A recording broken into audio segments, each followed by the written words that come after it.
नमस्कार दोस्तों, मैं आदर्श शर्मा एक बार फिर से आप सभी का स्वागत करता हूं आपके अपने YouTube चैनल रेस एकेडमी पर। आज जैसा कि आप सभी लोग जानते हैं, पिछली क्लास में हम लोग प्रेजेंट के सारे टेंसेस के पैसिव वॉइस को पूरी तरह से खत्म कर चुके हैं। आज हम लोग पास्ट के बारे में बात करेंगे भैया।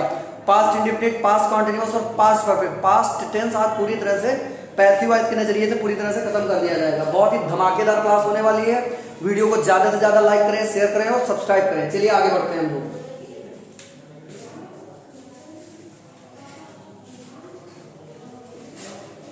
पहली बात तो भाई पास्ट टेंस, जिनमें से आज हम लोग बात करेंगे पास्ट इंडेफिनिट टेंस के पैसिव वॉइस के बारे में बात करेंगे। ठीक है, मान लीजिए अगर सेंटेंस आपका ये कहता है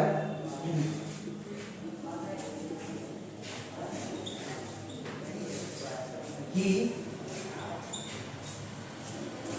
bought some red apples।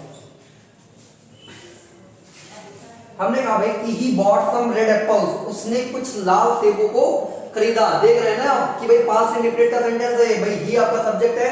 उसके बाद अब जैसा कि हमने टेंस पढ़ाते हुए बता दिया था कि भाई अफर्मेटिव बनाते समय किसी भी तरह के हेल्पिंग वर्ब का प्रयोग नहीं किया जाता है। तो डायरेक्ट देखिए मेन वर्ब की सेकंड फॉर्म आ गई, he bought some red apples, उसने कुछ लाल सेबों को खरीदा। उसने क्या खरीदा? he bought what, उसने भाई क्या खरीदा? तो some red apple। ये भी आपका ऑब्जेक्ट है, इसी को सब्जेक्ट बना लिया जाएगा। तो उठाते हैं हम लोग some red apples। और जैसा कि आप सभी जानते हैं कि हेल्पिंग वर्ब मैंने पहले ही आप लोगों को दिखवा दी है, some red apples यानी कुछ लाल सेब। अब भाई सब्जेक्ट आपका प्लूरल बन रहा है, तो जाहिर सी बात है यहाँ पे हेल्पिंग वर्ब भी प्लूरल आएगी, वर कर दिया जाएगा। some red apples were bought।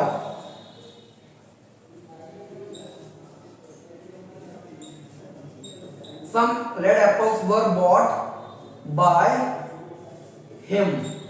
समझे भाई कि some red apples were bought by him, कुछ लाल सेबों को उसके द्वारा खरीदा गया।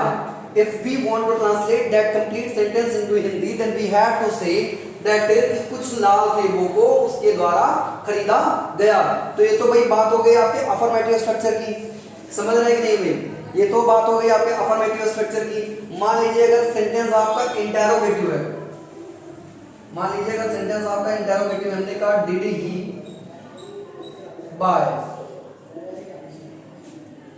Bye some red apples. Did he buy some red apples, क्या उसने कुछ लाल सेबों को खरीदा? समझ रहे हैं? जैसा कि आप सभी जानते हैं कि इंटरोगेटिव सेंटेंसेस बनाते समय हेल्पिंग वर्ब को बाहर कर ले आते हैं। And it's my humble request to all of you, please concentrate about the pronunciation very well. It's a interrogative not interrogative. बच्चे प्रोनाउंसिएशन पे बहुत ज्यादा मिस्टेक करते हैं, इंट्रोगेटिव चिल्लाते रहते हैं, बट ऐसा नहीं है। The legal pronunciation for that word is interrogative. ठीक है, तो हम लोग आगे बढ़ते हैं भाई। ये क्या कह रहा है? Did he buy some red apple, क्या उसने कुछ लाल सेबों को खरीदा? अगर सेंटेंस आपका एक्टिव, अगर आपका समझ लीजिए बेटा, अगर एक्टिव आपका इंटरोगेटिव में है तो पैसिव भी आपका इंटरोगेटिव में ही आएगा। तो अगर इसकी हेल्पिंग वर्ब बाहर है तो उसकी हेल्पिंग वर्ब भी बाहर आ जाएगी। वर, भाई इसकी हेल्पिंग वर्ब वर है, वर सम रेड एप्पल्स, वर सम रेड एप्पल्स। ठीक है भाई, इसमें तो भाई आपका सिर्फ अफर्मेटिव बनाते समय सेकंड फॉर्म का यूज किया जाता है। उसके बाद के जितने भी सेंटेंसेस होते हैं नेगेटिव इंटरोगेटिव, उसमें वर्ब की फर्स्ट फॉर्म का यूज होता है। ये एक्टिव की बात हो गई, लेकिन पैसिव बनाते समय सेंटेंस का स्ट्रक्चर कुछ भी हो, मेन वर्ब हमेशा ही बेटा थर्ड फॉर्म में आएगी। तो were some red apples bot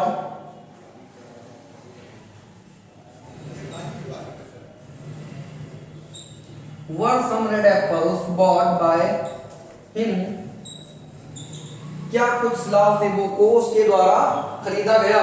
उम्मीद करते हैं कि चीजें आपको अच्छे से समझ में आ रही होंगी।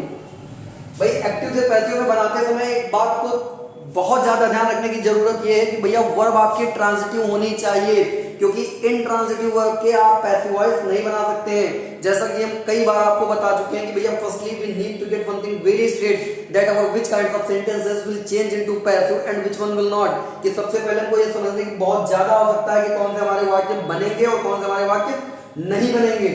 तो उसके लिए आपकी जो मेन वर्ब है उसका ट्रांजिटिव होना बहुत जरूरी है। ट्रांजिटिव वर्ब वो मतलब जिनके को ऑब्जेक्ट की जरूरत हो, जिनका ऑब्जेक्ट आया हो। समझ रहे हैं? चलिए नेक्स्ट सेंटेंस के जरिए हम लोग और सीखने की कोशिश करेंगे।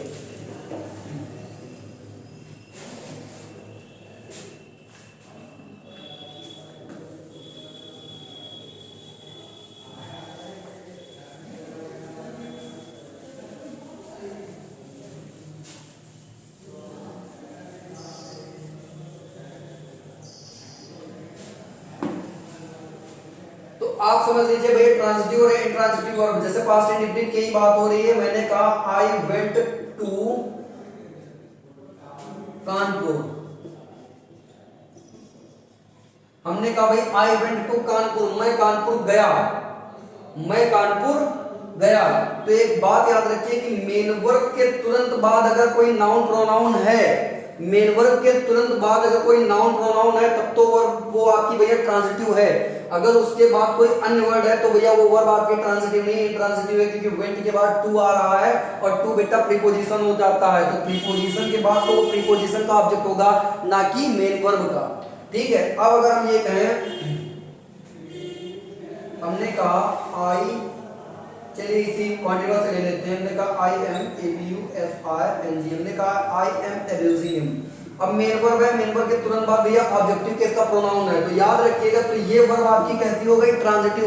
हमने क्या कहा कि भाई मेन वर्ब के तुरंत बाद अगर नाउन या प्रोनाउन होगा तब तो वर्ब आपकी ट्रांजिटिव है, अन्यथा वो वर्ब आपकी इंट्रांजिटिव है। और इंट्रांजिटिव वर्ब के भैया पैसिव वॉइस नहीं बनते हैं, याद रखिएगा। तो ये आई वेंट टू लंदन, इसका भैया पैसिव वॉइस बनेगा ही नहीं, ये आपका एज इट इज रहेगा। आई एम abusing him, ये इसके मेन वर्ब के तुरंत बाद प्रोनाउन है, तो ये भैया ट्रांजिटिव वर्ब है, यानी इसका पैसिव वॉइस बन जाएगा। और आप बनाना भी बहुत अच्छे से जानते हैं, हिम जब आपका सब्जेक्ट बनेगा तो ही हो जाएगा, ही उसका सिंगुलर सब्जेक्ट बनेगा तो ये ही इज, ठीक है, कॉन्टिन्यूअस का सेंटेंस है तो ही इज बीइंग, ठीक है, अब्यूज्ड, abused, मेन वर्ब की third form, he is being abused by me. आ गया समझ में? वैसे भी हम लोग पास्ट इंडेफिनिट की बात कर रहे थे, उम्मीद करते हैं कि पास्ट इंडेफिनिट आपको अच्छे समझ में आया होगा। अब हम आपको पास्ट कॉन्टिन्यूअस के बारे में बात करेंगे। और याद रखिएगा ट्रांजिटिव और इंट्रांजिटिव का जो खेल है पूरा, उसके बावजूद बेटा जब हम आपकी वर्ब की क्लास लेंगे तो उसमें आपको ज्यादा एक्सप्लेन करके बताया जाएगा भैया ट्रांजिटिव वर्ब क्या है, इंट्रांजिटिव वर्ब क्या है, फाइनाइट क्या है, नॉन फाइनाइट क्या है, ठीक है, लिंकिंग वर्ब क्या है, जितनी भी वर्ब है आपको पूरी डिटेल में बताई जाएंगी। जैसे पैसिव वॉइस का आपका स्ट्रक्चर, जब ये अभी हम टेंसेस के पैसिव वॉइस बढ़ा रहे हैं, इसके बाद आपको मॉडल वर्ब्स के होंगे, ठीक है, और इंपेरेटिव सेंटेंसेस के भी होंगे, सबको ज्यादा डीप में आपको ज्यादा अच्छे से एक्सप्लेन किया जाएगा। पास्ट इंडेफिनिट भैया हो चुका है, पास्ट कॉन्टिन्यूअस के बारे में हम लोग बात करेंगे।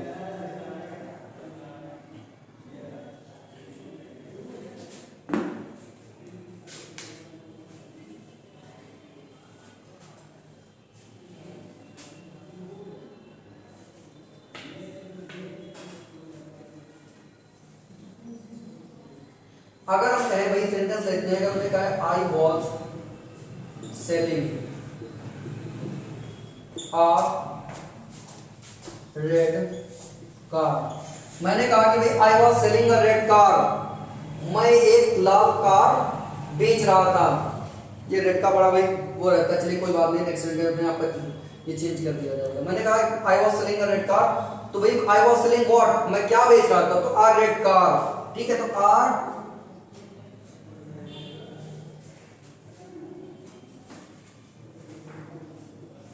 रेड कार वॉज बीइंग, क्योंकि भैया सब्जेक्ट आपका सिंगुलर बन रहा है, was being, a red car was being sold by me, एक लाल कार को मेरे द्वारा बेचा जा रहा था। A red car was being sold by me. और जैसा कि आप सभी जानते हैं कि भैया अगर सेंटेंस आपका अफर्मेटिव है तो पैसिव भी आपका अफर्मेटिव रहेगा, एक्टिव अफर्मेटिव है तो पैसिव भी नेगेटिव, जैसा आपका एक्टिव रहेगा पैसिव भी आपका सेम वैसे ही फॉलो होकर आएगा। अगर हम कहें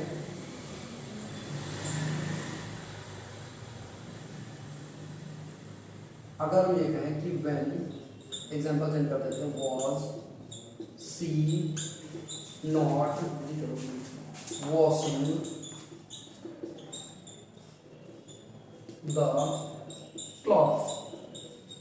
हमने भी कहा कि when was she not washing the cloth, वह कपड़ों को कब नहीं धो रही थी। ठीक है, क्वेश्चन वर्ड इसमें बाहर आया है, एक्टिव में तो इसमें बाहर आया है when.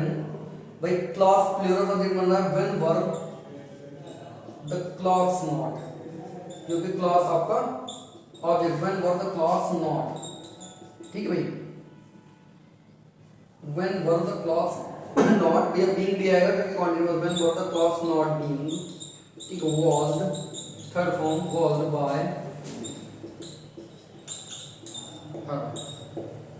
When were the clothes not being washed by her, कपड़ों को कब उसके द्वारा नहीं धोया जा रहा था।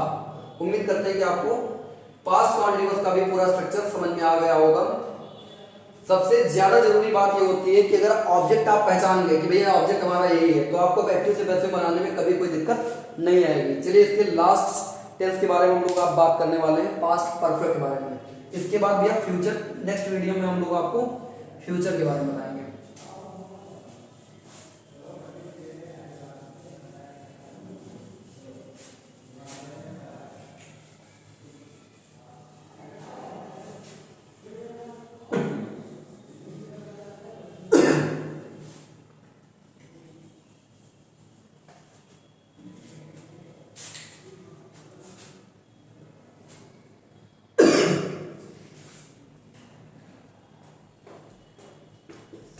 Past perfect tense. ठीक है बेटा, इसके अफर्मेटिव सेंटेंस की अगर बात करें, हमने कहा भैया राजा had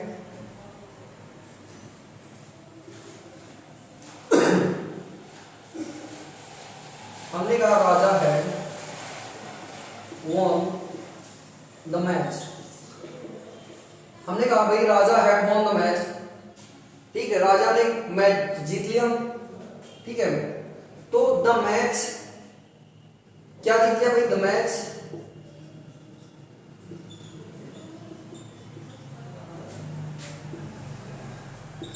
had been, the match had been won by Raja. the match had been won by Raja, match को राजा के द्वारा जीत लिया गया। चलिए इसकी में इंटरोगेटिव नेगेटिव सेंटेंस के बारे में बात अगर हम करें,